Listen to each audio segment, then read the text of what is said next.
Bana, Yanga kimbinu wakati wako pua sana.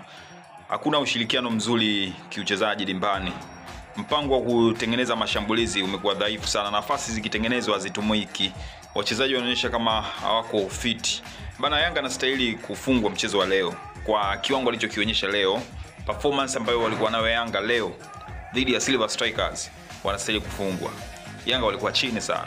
Yanga walikuwa waonyeshi kama ni timu kubwa ambayo imeenda ugenini kufanya vizuri kwenye huu mchezo wa leo. Baadaye mwalimu amekuja amemwingiza Celestine Ekua na Prince Dube, Edmund John, bado wamejitahidi kusogea kwenye lango lakini hawajaleta kitu kipya.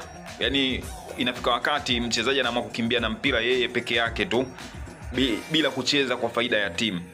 Timu haiwezi kufanikiwa kwa staili hii. Yaani kwa jinsi Yanga anapocheza atafanya kazi ya ziada sana kupata mafanikio CAF Champions League msimu huu, kwa sababu hii michuano mikubwa inahitaji mcheze hizi timu, yani mpambane vilivyo ndani ya dimba ili muweze kupata mafanikio. Lakini tumii leo kiwango ambacho umekionyesha Yanga ni uongo sana. Yanga mwisha performance ya kawaida sana ambayo hatafika kokote kama ataendelea kucheza mpira kama huu.